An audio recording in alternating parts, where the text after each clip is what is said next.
करते हैं।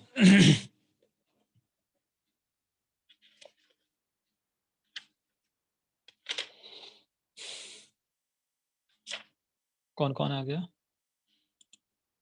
ठीक है, इन्वायरमेंट चैप्टर चल रहा था हमारा, इन्वायरमेंट एंड सस्टेनेबल डेवलपमेंट। ठीक है, इसमें हमने पढ़ लिया था आधा चैप्टर, आधा बचा हुआ है, आज खत्म हो जाएगा। सबसे पहले इसमें जो अगला टॉपिक है हमारा, एक तो challenges to India's environment, India के इन्वायरमेंट के आगे क्या क्या चैलेंजेस हैं वो, और सस्टेनेबल डेवलपमेंट का टॉपिक जो है वो पढ़ना है। तो इंडिया का जो एनवायरनमेंट है उसके जो सबसे बड़े चैलेंजेस, जो प्रॉब्लम्स हैं, वो कुछ पार्ट्स में इन्होंने डिवाइड किए हुए हैं, जैसे land degradation, deforestation, soil erosion, biodiversity loss, air pollution. 5 part हैं, तो इनको एक एक करके हमें डिस्कस करना है। इनके मतलब समझ लेते हैं हम। लैंड डिग्रेडेशन का मतलब होता है ओवरऑल लैंड की जो क्वालिटी खराब हो जाती है आपकी ह्यूमन एक्टिविटीज की वजह से। फिर आपका डिफॉरेस्टेशन का मतलब होता है जब आप जो जंगल होते हैं आपके, जो उनको काट दिया जाता है और नॉन फॉरेस्ट यूज में उसका इस्तेमाल किया जाता है, मतलब पेड़ों को काट के और कुछ काम वहां पे किया जाता है, उसको डिफॉरेस्टेशन या डिग्रेडेशन ऑफ फॉरेस्ट कहते हैं। उसके बाद सॉइल इरोजन आपका, जैसे कि पानी बारिश ज्यादा हो गई या फिर मान लो कहीं से सुनामी आ गई या बाढ़ आ गया, उसकी वजह से जो जो मिट्टी है आपकी वो अपनी जगह से अलग हो जाती है, उसको सॉइल इरोजन कहा जाता है। बायोडाइवर्सिटी लॉस, और एक है एयर पॉल्यूशन। एयर पॉल्यूशन आपको पता है, जो आपका एयर क्वालिटी इंडेक्स है उसकी क्वालिटी खराब हो जाती है और पॉल्यूट हो जाती है एयर हमारी, उसे एयर पॉल्यूशन कहते हैं। तो ये 5 अलग अलग बातें इसके अंदर हमें डिस्कस करनी है, हम इनको पढ़ लेते हैं डायरेक्ट नोट्स में से ही। ठीक है, समझ आ जाएगा वहीं से।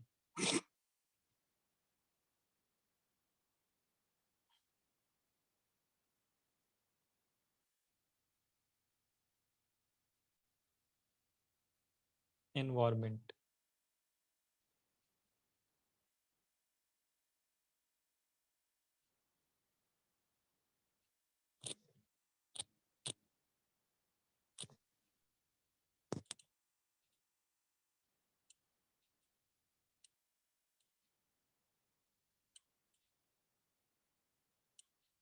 ठीक है, तो जहां से पढ़ना है वो वाला पेज निकाल लेते हैं। ये सब पढ़ लिया था हमने पिछली क्लास में। ग्लोबल वार्मिंग, ओजोन डिप्लीशन, यहां से शुरू करना है हमें ये वाला टॉपिक, जो challenges to India's environment. Challenges to India's environment आपको दिखाई दे रहा होगा स्क्रीन पे। देखो इसमें क्या लिखा है, air pollution, water contamination, soil erosion, deforestation and wildlife extinction are some of the most pressing environmental concern of India. The priority issue, जो उसमें से प्रायोरिटी इशू है वो लैंड डिग्रेडेशन, डिफोरेस्टेशन जो मैंने अभी 5 नाम बताए थे, soil erosion, biodiversity loss and air pollution. ये कुछ चैलेंजेस इंडिया के आगे हैं हमारे, जिसमें से पहला आपका land degradation refers to a decline in the overall quality of soil, water और vegetation conditions commonly caused by human activities. ठीक है, यहाँ पे ये कह रहे हैं लैंड डिग्रेडेशन का मतलब क्या है आपका, जो लैंड डिग्रेडेशन है आपका, ये यहाँ मीनिंग लिखा हुआ है बोल्ड करके। ठीक है ना, ओवरऑल क्वालिटी में जो फर्क आ जाता है, ओवरऑल क्वालिटी में जो फर्क आ जाता है, किसकी वजह से फर्क आता है, ह्यूमन एक्टिविटी की वजह से, कॉज्ड बाय ह्यूमन एक्टिविटी। ठीक है, it occurs through natural and man made process of wind erosion, water erosion and water logging. मतलब आप ये समझ लो ह्यूमन एक्टिविटीज की वजह से ओवरऑल क्वालिटी जो लैंड की खराब हो जाती है, उसको लैंड डिग्रेडेशन नाम दिया गया है यहाँ पर। इसके बारे में कुछ बातें और भी लिखी हुई हैं।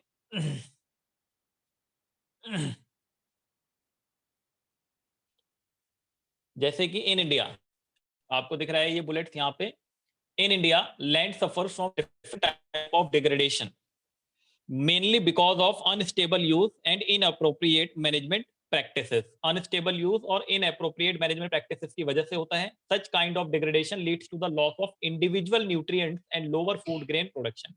इससे डायरेक्टली हमारी लाइफ पे असर पड़ता है और उससे हमें न्यूट्रिएंट फूड नहीं मिल पाता है, या जो फूड ग्रेन्स है उसकी क्वांटिटी कम हो जाती है। Poor land use practices are responsible for the rapid land degradation in India. फिर इसके कुछ कारण बता रखे हैं इन्होंने, कॉजेस क्यों होता है लैंड डिग्रेडेशन, ये कारण यहाँ पे काफी सारे लिखे हुए हैं आपके। ठीक है, या आप लोग पढ़ लेना यहाँ से रीजन, जैसे loss of vegetation due to deforestation, आप जंगलों को जो तबाह कर देते हो उसकी वजह से लॉस हो जाता है। Grazing of natural pasture and stocking above the livestock carrying capacity. ठीक है ना, लाइव स्टॉक कैरिंग कैपेसिटी के लिए भी कई बार हम नुकसान पहुंचा देते हैं। फिर आपके कई सारे non adaptation of adequate soil conservation measures, unstable fuel wood and fodder extraction, improper crop rotation. जो क्रॉप रोटेशन होता है वो इम्प्रॉपर होता है, मतलब जो चीज हमें उगानी चाहिए वो नहीं उगाते हम। तो ये काफी सारे कारण आपके लैंड डिग्रेडेशन के यहाँ पे दे रखे हैं। ठीक है, मैं आपको बस मीनिंग मीनिंग समझा दे रहा हूँ, ये आप लोग पढ़ लेना, फटाफट खत्म कर देते हैं चैप्टर आज। कुछ फैक्ट्स हैं, ये रेफरेंस लिखा हुआ है फॉर योर रेफरेंस, तो ये आप लोग रीड कर लेना यहाँ से, ठीक है ना। फिर आपका अगला जो टॉपिक था नंबर 2, वो है डिग्रेडेशन ऑफ फॉरेस्ट, जिसको डिफोरेस्टेशन कहा गया है। ये यहाँ पे डिग्रेडेशन या डिफोरेस्टेशन, इसका मतलब अभी मैंने बताया था और नीचे लिखा भी हुआ है आपका परमानेंट, नीचे आपको दिखाई दे रहा है permanent destruction of indigenous forest and Woodland. मतलब परमानेंट, आपको एक राइट साइड में डायग्राम भी बना हुआ है, आप देख रहे हो वहां पे लकड़ियां कटी हुई पड़ी हैं, मतलब जो जंगल है उसको पूरा तबाह कर दिया जाता है।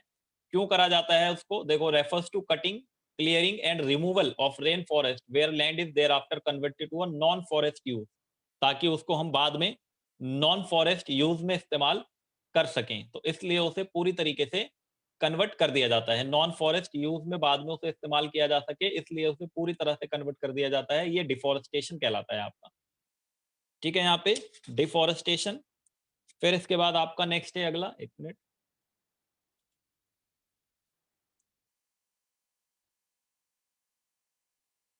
Soil soil erosion. यहाँ पे वही बात मैंने जो बताई आपको, take place when the surface soil is washed away through excessive rain and flood. जब बहुत ज्यादा बारिश हो जाती है या बहुत ज्यादा फ्लड आ जाता है, तो वो जो आपका है वो सरफेस सॉइल जो है वो वॉश्ड अवे, वहां से वो हट जाती है, उसी को सॉइल इरोजन कहा जाता है यहाँ पर। इसका भी कुछ डेटा दे रखा है यहाँ पे एज अ रिजल्ट, यहाँ पे ये as a result country loss 0.8 million ton of nitrogen, ठीक है, 1.8 मिलियन टन, यहाँ पे दे रखा है data, 1.8 million ton of phosphorus and 26.3 million ton of potassium every year. यहाँ देखो ये आपका इतना लॉस होता है हर साल इंडिया को इसकी वजह से। ये कुछ डेटा दे रखे हैं, the quantity of nutrients lost due to erosion each year range from 5.8 to 8.4 million ton. ये कह रहे हैं कि जो क्वांटिटी है वो 5.8 से 8.4 मिलियन टन का जो लॉस होता है, इसकी वजह से झेलना पड़ता है कंट्री को। इसके बाद biodiversity loss. Biodiversity loss defined as the variability among living organisms from all sources, including terrestrial, marine, and other aquatic ecosystem of the ecological complex of which they are part. Conservation and sustainable use of biodiversity is fundamental to ecological sustainable development. Biodiversity loss has serious economic and social cost for any country, as many plant and animal species are severely threatened. यहाँ देखो आप, ये बात लिखी हुई है, कई सारे प्लांट्स को और कई सारे एनिमल्स को थ्रेटेंड करा जाता है यहाँ पर। इसी को बायोडाइवर्सिटी लॉस का नाम दिया गया है, by the destruction of their habitat, over exploitation of resources. तो ये बायोडाइवर्सिटी लॉस के बारे में यहाँ बताया गया है और इस पे हमें बहुत ज्यादा ध्यान देने की जरूरत है, कंजर्वेशन इसका बहुत ज्यादा जरूरी है। और फिर एयर पॉल्यूशन, ये आप सब जानते हैं, एयर पॉल्यूशन, जो एयर की क्वालिटी खराब हो जाती है। अच्छा बताओ, एयर पॉल्यूशन से बचा कैसे जा सकता है, कैसे इसको ठीक कर सकते हैं हम। आज ना थोड़ी प्रॉब्लम हो रही थी, सामने से आवाज आ नहीं रही थी, एक बार कोई माइक ऑन करके बोलना, सही हुआ कि नहीं हुआ, सही है। पिछली क्लास में दिक्कत हो गई थी,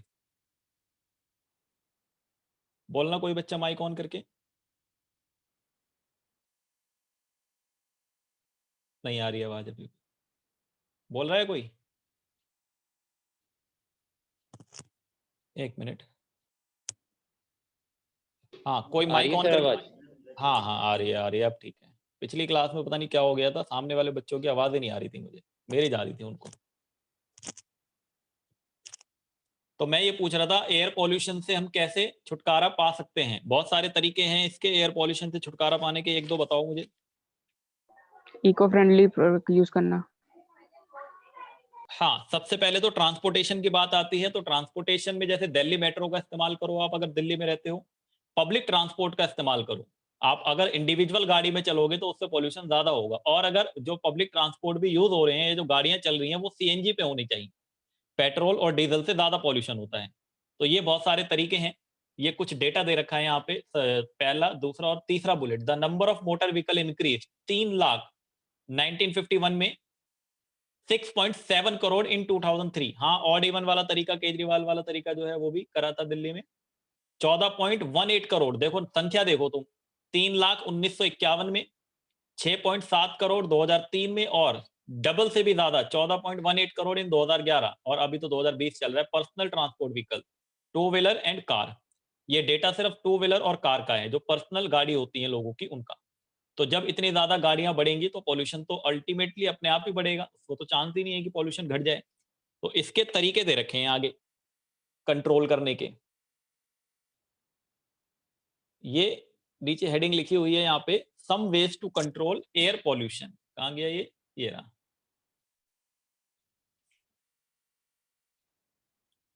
सम ways to control air pollution.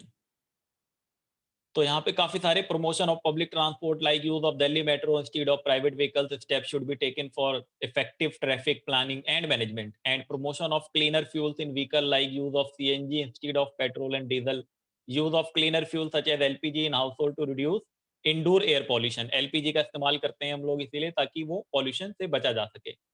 ठीक है, तो ये एयर पॉल्यूशन के कुछ तरीके हैं, ये आप लोग पढ़ लोगे, ये टॉपिक ऐसा कोई खास नहीं है। पॉल्यूशन कंट्रोल बोर्ड बना रखे हैं गवर्नमेंट ने इसके लिए, कुछ उसके पॉल्यूशन कंट्रोल बोर्ड के कुछ फंक्शन भी हैं। ठीक है ना, यहाँ तक। सस्टेनेबल डेवलपमेंट पे आते हैं, इसको एक बार पढ़ जरूर लेना, मैंने सिर्फ मीनिंग बताए हैं अभी, इनके अंदर भी काफी सारी बातें लिखी हुई हैं। ठीक है, तो एक बार ये पांचों टॉपिक जो भी मैंने यहाँ बताए अभी, इसको रीड कर लेना सभी। सस्टेनेबल डेवलपमेंट से आ सकता है क्वेश्चन, इंपॉर्टेंट है टॉपिक। सस्टेनेबल डेवलपमेंट का मतलब मैं पहले ही बता चुका था जब चैप्टर मैंने शुरू करा था। सस्टेनेबल डेवलपमेंट एक होता है डेवलपमेंट और एक होता है सस्टेनेबल डेवलपमेंट।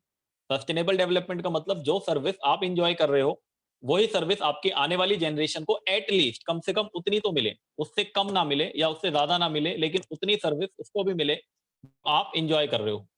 ठीक है, हो सकता है कि आने वाले टाइम में एयर क्वालिटी और ज्यादा खराब हो जाए, वाटर क्वालिटी और ज्यादा खराब हो जाए, तो एनवायरमेंट को हमें बचा के रखना है। तो सस्टेनेबल डेवलपमेंट में यह लिखा है, sustainable development is the development which will allow all future generation to have a potential average quality of life that is at least as high which is being enjoyed by the current generation।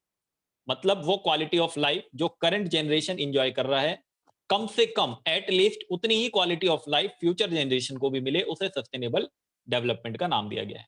ठीक, मतलब development इस तरह से हो कि वो future generation के भी काम आए। ऐसा ना हो कि आपने डेवलपमेंट कर लिया और डेवलपमेंट करने के बाद सब नुकसान नुकसान कर दिया और आने वाली जनरेशन को देखना पड़ेगी, प्रॉब्लम हो जाएगी वहां पे फिर। ठीक है, यहाँ पे सस्टेनेबल डेवलपमेंट का मतलब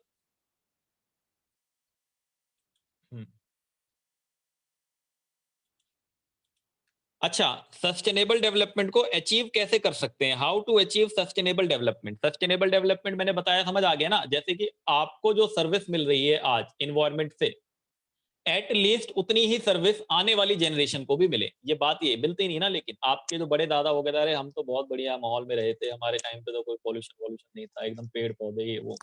अब आप आगे दिल्ली में बस गए, यहाँ निकलो बाहर तो फिर धुआं ही धुआं हर जगह। ठीक है ना, फेफड़ों में चला जाता है अंदर, मतलब एक्सरे कराते रहो जिंदगी भर, तो फिर दिक्कत हो जाती है उससे। तो वो सस्टेनेबल डेवलपमेंट की बात कर रहे हैं, इसको अचीव कैसे कर सकते हैं और इसके लिए क्या क्या स्ट्रेटेजीज हो सकती हैं। कोल पेट्रोल में, हाँ उसमें अंदर ही आएगा। कोल मतलब एनवायरमेंट में मैंने बताया था ना उस दिन, रिन्यूएबल रिसोर्सेज होता है और एक नॉन रिन्यूएबल होता है। एक रिन्यूएबल होता है, एक नॉन रिन्यूएबल। तो जो कोल और पेट्रोलियम है ये नॉन रिन्यूएबल है ना, ये नॉन रिन्यूएबल है क्योंकि पेट्रोलियम और कोल एक ना एक दिन खत्म हो जाएगा, ये निकलता है नीचे से, खदानों में से निकाला जाता है। ये ऐसा तो है नहीं कि आप खुद बना लो। जैसे पेड़ है, ट्री है, ट्री कैसा रिसोर्सेज है, रिन्यूएबल, आप उसे लगा भी सकते हो। पेड़ लगा दो, बड़ा हो जाएगा, कितना टाइम लगेगा बड़ा होने में। ठीक है, जंगल का जंगल लगा सकते हो आप पूरा। लेकिन पेट्रोलियम और कोल जो रिन्यूएबल रिसोर्सेज हैं, इनको बचा के रखने की जरूरत है, वरना तो फिर दिक्कत हो जाएगी आने वाली जनरेशन के लिए। तो अचीव कैसे होगा सस्टेनेबल डेवलपमेंट, उसकी बात हो रही है यहाँ पे। सस्टेनेबल डेवलपमेंट अचीव करने के इन्होंने 5 पॉइंट दे रखे हैं। पहला ये कह रहे हैं, restrict use of renewable resources. ये रिस्ट्रिक्ट की बात क्यों कर रहे हैं रिन्यूएबल रिसोर्सेज की, ये रिस्ट्रिक्ट यूज इसलिए कह रहे हैं, याद करो मैंने एक कैरिंग कैपेसिटी बताई थी। Extraction of resources should be less than generation of resources. बताया था मैंने कि आप रिसोर्सेज को एक्सट्रैक्ट करते हो एनवायरमेंट में से, अच्छी बात है, करते भी हैं हम, हमारे काम की चीज है ना। लेकिन हाँ, नहीं वाटर सेफ आप नहीं कर सकते ना, वाटर तो सेफ मतलब जो वाटर है वो तो साफ ही है, लेकिन उसको गंदा हम कर रहे हैं, ठीक है ना? तो आप, मैं ये नहीं कह रहा कि गंदे को साफ करो, कम से कम जो साफ है उसे तो साफ रहने दो। नहीं समझे ना मेरी बात? जो गंदा है उसको तो साफ करना ही है, लेकिन जो साफ है उसे तो गंदा मत करो, उसे साफ रहने दो। लेकिन वो भी गंदा फैक्ट्रियों से निकलता है धुआं, मलबा वगैरह जो निकलता है, वेस्ट वगैरह, वो नदियों में जाता है, मिल जाता है। फिर कुछ धार्मिक गतिविधियां होती हैं देश में, वो धार्मिक गतिविधियों की वजह से भी वो पानी गंदा हो जाता है। जो सच है तो सच है, वो किसी भी रिलीजन में हो, हर जगह होता है, ठीक है ना? मुस्लिम्स में भी होता है, वो बकरीद वगैरह में खून वून निकलता है, वो चला जाता है अगर बाई डिफॉल्ट, तो उसमें चला जाता है वो, तो वो हर रिलीजन में होता है, उसका कुछ नहीं कर सकते हम। ठीक, तो वो जो वाटर है उसको आपको साफ रखना है, मतलब जो साफ है उसे साफ रहने दो, जो गंदा है उसको साफ करने के लिए तो करोड़ों के पैकेज गवर्नमेंट लॉन्च करती है, वो अंदर ही अंदर घोटाले भी हो जाते हैं, है ना? गंगा कब से साफ हो रही है, लेकिन 3 महीने के लॉकडाउन में एकदम बिल्कुल चकाचक साफ हो गया था गंगा यमुना। करोड़ों रुपए तो छोड़ो, 1 रुपए भी खर्च नहीं करना पड़ा, फिर से वही हालत हो रही है दोबारा। ठीक, तो यहाँ पे इन्होंने बताया है कि यूज जो रिन्यूएबल रिसोर्सेज का है वो रिस्ट्रिक्ट होना चाहिए। रिस्ट्रिक्ट का क्या मतलब है? यहाँ पे जो एक्सट्रैक्शन है वो जनरेशन से कम होना चाहिए। अगर आप एक पेड़ काट रहे हो तो एक की जगह 2 पेड़ लगाओ कम से कम, ठीक है? तो जो एक्सट्रैक्शन ऑफ रिसोर्सेज है वो जनरेशन ऑफ रिसोर्सेज से कम होना चाहिए, तभी आने वाली जनरेशन के लिए फायदेमंद होगा। वरना आप सारे के सारे पेड़ काट के निकल लोगे तो आने वाली जनरेशन देखेगी, वो सोचेगी इस दुनिया में पेड़ नाम की चीज है ही नहीं। ठीक, फिर substitute non renewable with renewable resources, ये कह रहे हैं कि नॉन रिन्यूएबल को रिन्यूएबल के साथ आप जितना सब्स्टिट्यूट कर सकते हो उतना सब्स्टिट्यूट करो, ताकि नॉन रिन्यूएबल को बचाया जा सके, मतलब आने वाली जनरेशन के लिए उसको बचा के रखा जा सके। बिकम इनपुट एफिशिएंट, इसमें क्या मतलब है? इनपुट एफिशिएंट का मतलब है आपका इनपुट कंज्यूमिंग ना बनने की बजाय आप इनपुट एफिशिएंट बनो। It means effort should be made to produce more per unit of input, it will reduce the exploitation of resources.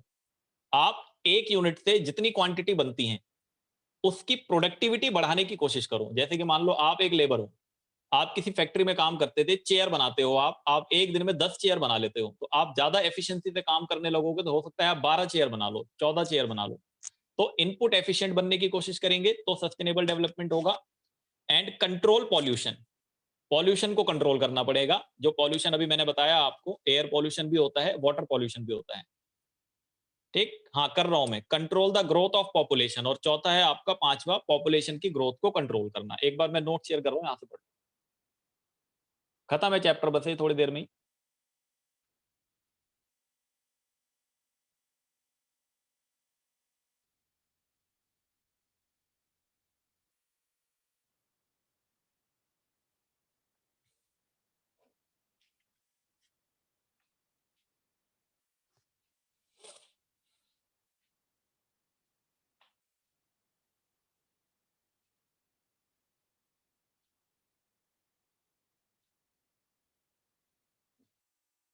हाँ यहां से पढ़ रहे थे हम।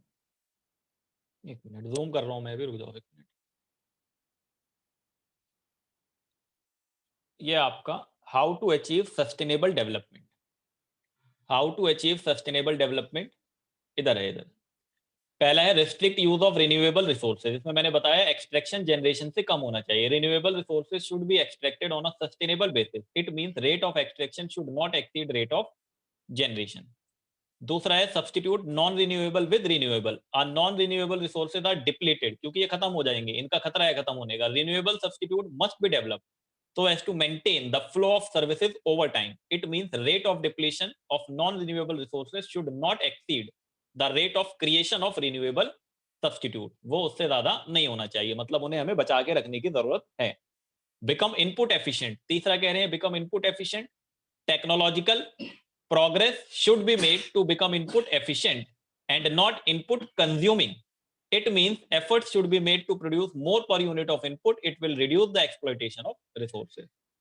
चौथा है control pollution, pollution emission should be limited to the absorption capacity of the environment, मतलब उतना हो जितना इन्वायरमेंट को एब्जॉर्ब करने की कैपेसिटी है, उससे ज्यादा नहीं होना चाहिए, वरना प्रॉब्लम हो जाएगी। जब इन्वायरमेंट एब्जॉर्ब ही नहीं कर पाएगा तो दिक्कत हो जाएगी। Control the growth of population, the growth of human population should be control to a level which is within the carrying capacity of the environment. ये तो हर किसी की जननी है, पॉपुलेशन तो मेन मुद्दा है, इस पर कोई बात ही नहीं करता आजकल सरकार में, ठीक है ना? सबसे बड़ी ये पॉपुलेशन वाला पॉइंट, आपने कोई चैप्टर नहीं होगा ऐसा जहां ना पढ़ा हो, पॉवर्टी से लेके ह्यूमन कैपिटल फॉर्मेशन तक हर जगह पॉपुलेशन ही दिक्कत है। है ना, जनसंख्या बहुत बढ़ रही है भारत की। फिर ये कह रहे हैं स्ट्रेटेजीज ऑफ सस्टेनेबल डेवलपमेंट। क्या क्या स्ट्रेटेजीज हो सकती हैं सस्टेनेबल डेवलपमेंट की, ये नीचे दे रखे हैं। Use of non conventional source of energy, तो ये कह रहे हैं नॉन कन्वेंशनल जैसे thermal, hydro plants to meet its power needs, but both these sources have adverse environment impact. ठीक है, ये कह रहे हैं कि ज्यादातर थर्मल और हाइड्रो पावर प्लांट का इस्तेमाल होता है, लेकिन इनके जो इम्पैक्ट हैं वो गलत पड़ते हैं, एडवर्स इम्पैक्ट पड़ते हैं। तो हमें non conventional source like wind power and solar energy का इस्तेमाल करने की जरूरत है। तो non conventional source of energy का इस्तेमाल करेंगे तो हमारा सस्टेनेबल डेवलपमेंट हम अचीव कर सकते हैं। फिर आपका नंबर 2, इसमें कुछ बातें लिखी हैं, ये पढ़ लेना, अभी जब चैप्टर में खत्म कर दूंगा ना आप लोग एक बार अपने आप रीड कर लेना। यूज ऑफ क्लीनर फ्यूल्स, जैसे कि सीएनजी वगैरह शहरों की अगर हम बात करें तो अर्बन एरियाज में कंप्रेस नेचुरल गैस सीएनजी वगैरह हो गया आपका, पब्लिक ट्रांसपोर्ट में यूज किया जाता है एयर पोल्यूशन को कम करने के लिए। रूरल एरिया में बात करें तो वहां पे वुड वगैरह, डंग वगैरह और इन सब का इस्तेमाल होता है, वो नहीं होना चाहिए क्योंकि उससे पोल्यूशन बहुत ज्यादा बढ़ता है। ठीक है ना, उसके लिए डिफोरेस्टेशन भी करना पड़ेगा, मतलब आप लकड़ी काटोगे तभी तो जलाओगे, तो उसके लिए जंगल जाओगे, लकड़ी काटोगे, पेड़ काटोगे, तो वो दूसरी भी प्रॉब्लम को जनरेट कर देगा। तो ये कह रहे हैं क्लीनर फ्यूल्स का इस्तेमाल होना चाहिए। एंड तीसरा है establishment of mini hydel plant, छोटे छोटे प्लांट भी हम लगा सकते हैं, जैसे देखो यहाँ पे एक दे रखा है इन्होंने, These stream can be used to generate electricity. इससे through mini hydel plant, such power plant less environment friendly होते हैं, generate enough power to meet local demand. आपकी जो लोकल डिमांड्स है उसको पूरा करने के लिए काफी होते हैं, तो आप ये छोटे छोटे मिनी हाइडल प्लांट भी स्टैब्लिश कर सकते हो एरियाज में, जो माउंटेन टाइप एरियाज होते हैं वहां पर। And traditional knowledge and practices, ये कह रहे हैं ट्रेडिशनल नॉलेज को जो लोग भूलते चले जा रहे हैं, जो विरासत में मिली है ना हमें ट्रेडिशनल नॉलेज, आयुष के बारे में पढ़ाया था मैंने। जब से वेस्टर्न कल्चर आया है, तो वेस्टर्न कल्चर आने के बाद या वेस्टर्न सिस्टम ऑफ ट्रीटमेंट आने के बाद आप अपना ट्रेडिशनल सिस्टम को बोलते चले जा रहे हो, तो उसकी वजह से भी प्रॉब्लम हो जाती है। तो सस्टेनेबल, आप लोगों ने एक चीज ध्यान देखी होगी, कभी बरगद का पेड़ एक सुना होगा आपने, उसमें पूजा करी जाती है। तो पूजा करने का कोई लॉजिक नहीं होता, पीपल का पेड़ वो ऑक्सीजन देता है 24 घंटे, वो ट्रेडिशन बना रखने के लिए ऐसा करा गया था। ठीक है, वो ट्रेडिशन बना रहे, लोग इंडिया के ना थोड़े वो है, मतलब धार्मिक होते हैं, तो वैसे तो मानते ही नहीं, वो काट देते हैं उसको। तो उन्होंने सोचा ये तरीका सही है, ऐसा करते हैं, यहाँ धागा वागा बांध देते हैं, तो लोग समझेंगे कि इसकी पूजा होती है, ठीक है, इसको बचा के रखेंगे। वो 24 आवर ऑक्सीजन देने वाला पेड़ होता है, अगर उसी को काट दोगे तो दिक्कत हो जाएगी। तो ये ट्रेडिशनल नॉलेज भी जरूरी है। तो यहाँ पे लिखा हुआ है आपका, for example India is well known for its Ayush treatment, लेकिन वेस्टर्न कल्चर आने की वजह से, advent of western system, we ignore our traditional system, Ayurveda, Unani etcetera, इसको हमने इग्नोर करना स्टार्ट कर दिया। फिर एक है आपका यूज ऑफ बायो कंपोस्ट, इसमें क्या लिखा है, the use of chemical fertiliser to increase the agriculture production. कई बार हम क्या करते हैं, केमिकल फर्टिलाइजर का इस्तेमाल करते हैं एग्रीकल्चर प्रोडक्शन के लिए, जो कि एडवर्सली अफेक्ट करता है लैंड को, तो हमें बायो कंपोस्ट टेक्निक का इस्तेमाल ज्यादा से ज्यादा करना चाहिए, ये वही चीज यहाँ पे बता रहे हैं। ठीक है, केमिकल फर्टिलाइजर का इस्तेमाल करने से लैंड की क्वालिटी खराब हो जाती है, और फिर उस पर खर्चा भी बहुत ज्यादा करना पड़ जाता है हमें। तो ये पांचवा हो गया। उसके बाद है कंट्रोल ऑफ बायोपेस्ट, अगले पेज पे होगा ये, control of biopest, the advent of green revolution, ये आपने पढ़ा था ग्रीन रिवॉल्यूशन के बारे में फर्स्ट यूनिट में, has increase the use of chemical pesticide which not only contaminate the food product but also pollute the water bodies.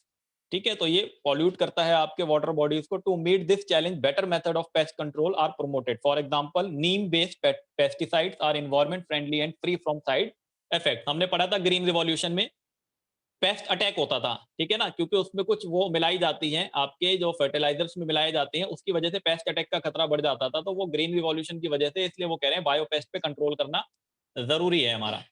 In addition, awareness is being created for use of various animals and birds like snake, lizard, owl, peacock and natural pest control। और ये कह रहे हैं कि आप इनका भी इस्तेमाल कर सकते हो ना, सांप छोड़ दो, जो उसके खाने की चीज होंगी वो खा जाएगा। उसके बाद ये कह रहे हैं आप छिपकली छोड़ दो, जो उसके खाने की चीज होगी वो खा जाएगा।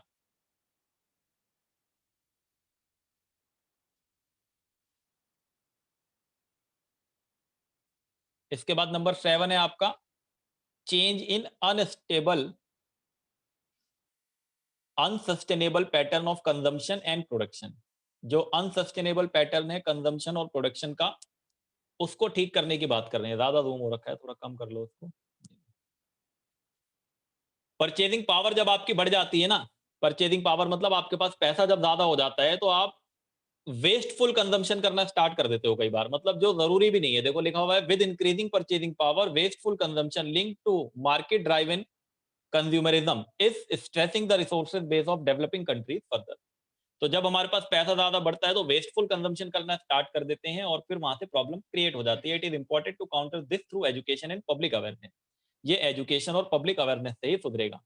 फिर in several areas desirable limits and standard for consumption and production need to be established and applied through appropriate mechanism including education incentive and legislation। ये कह रहे हैं कि वहां पे तो लिमिट लगा दी कुछ जगहों पे कि आप इससे ज्यादा नहीं खरीद सकते, इससे ज्यादा कंज्यूम नहीं कर सकते। आप ज्यादा चीज खरीद लेते हो, फिर आप ज्यादा कंजम्पशन करोगे तो वेस्ट ज्यादा निकलेगा, वेस्ट मटेरियल ज्यादा जाएगा एनवायरमेंट में, तो एब्जॉर्ब करने की कैपेसिटी नहीं हो पाएगी ना। मान लो आपने 10 बोतल कोल्ड ड्रिंक खरीद ली, दो 10 में से दो पी, 8 आपने फेंक दी, तो वो बॉटल फेंकी, वो एनवायरमेंट में गई, वो एब्जॉर्ब ही नहीं कर पा रहा उसको। तो ये सारी प्रॉब्लम्स यहाँ से क्रिएट हो जाती हैं। फिर गवर्नमेंट का कह रहे हैं government of India has taken a large number of step for sustainable development. The given strategy if strictly implemented and followed will definitely prevent further degradation of environment. ये कह रहे हैं कि ये जो पॉलिसी है, ये जो स्ट्रेटेजी है, अगर ये स्ट्रिक्टली फॉलो करी जाए तो हो सकता है कि सस्टेनेबल डेवलपमेंट को अचीव कर लिया जाए, लेकिन फॉलो नहीं होती, ये सबसे बड़ी प्रॉब्लम होती है। ठीक, और कुछ भी नहीं है चैप्टर में। इसके बाद मेरे ख्याल से की नोट्स होंगे, ये रिवीजन ऑफ की नोट्स हैं। इसमें छोटे छोटे बातें लिखी हुई हैं, मतलब पूरे चैप्टर की क्या क्या पढ़ा था देख लेते हैं। इन्वायरमेंट का मीनिंग पढ़ा था हमने, उसके फंक्शंस पढ़ लिए थे, रीजन पढ़ लिए थे इन्वायरमेंटल क्राइसिस के, ग्लोबल वार्मिंग के बारे में, ओजोन डिप्लेशन, मॉन्ट्रियल प्रोटोकॉल, फिर हमने ये चैलेंजेस जो आज पढ़, ये 5 चैलेंजेस, और फिर इसके बाद आपका सस्टेनेबल डेवलपमेंट, ये डिस्कस किया हमने।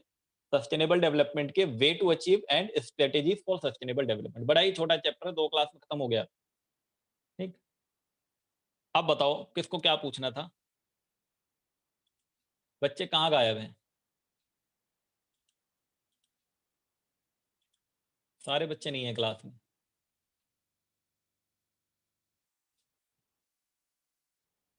टेस्ट होगा, बहुत दिन हो गए टेस्ट नहीं हुआ। वो भी टेस्ट मिल जाएंगे चेक होके, उनकी चिंता मत करो, अगले से पहले मिल जाएंगे।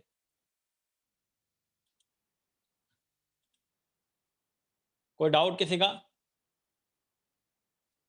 एक बार पढ़ लेना है इसको, इसी चैप्टर का टेस्ट ले लेंगे पहले, जो खत्म हुआ है अभी।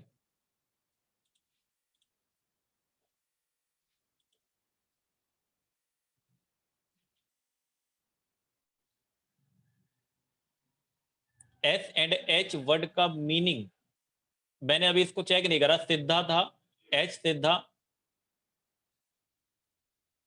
और एच, एक मिनट, ये लिमिट दिखा दी इसने यहाँ पे, मैं देख के बताता हूँ। ठीक है, क्या था उसके अंदर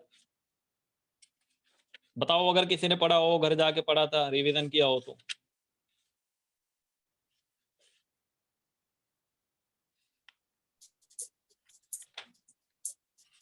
कहाँ पे था ये?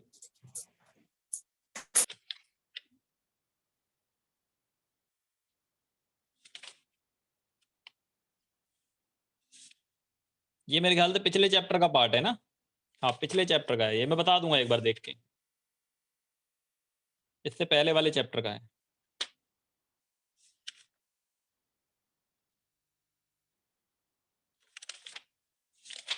क्वेश्चन आंसर देखें कुछ।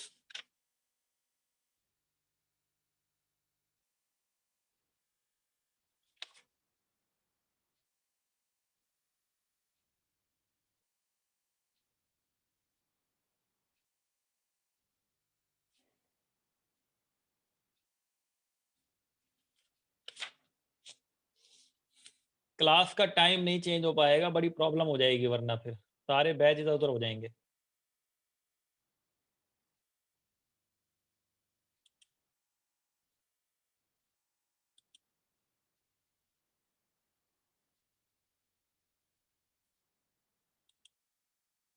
ठीक है, बंद कर दें? स्कूल वालों को बोलो ना सुबह क्लास लेना, अपने टाइम पे लें, जिस टाइम पे क्लास लेते हैं। स्कूल वाले क्यों ऐसे कर रहे हैं, कभी सुबह पढ़ा रहे हैं, कभी दिन में पढ़ा रहे हैं, कभी शाम को पढ़ा रहे हैं, कभी रात को पढ़ा रहे हैं, तरीका थोड़ी है कोई।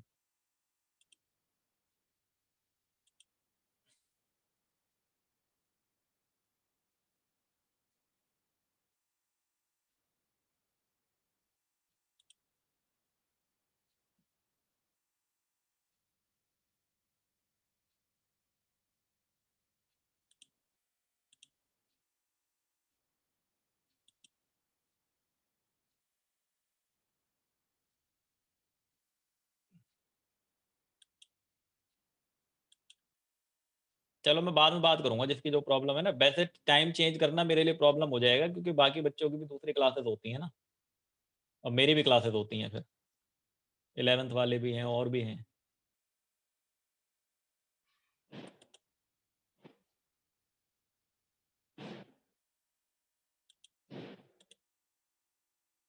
चलो बंद करते हैं फिर, ठीक है, चैप्टर खत्म हो गया है। इसके बाद इंडिया चाइना पाकिस्तान वाला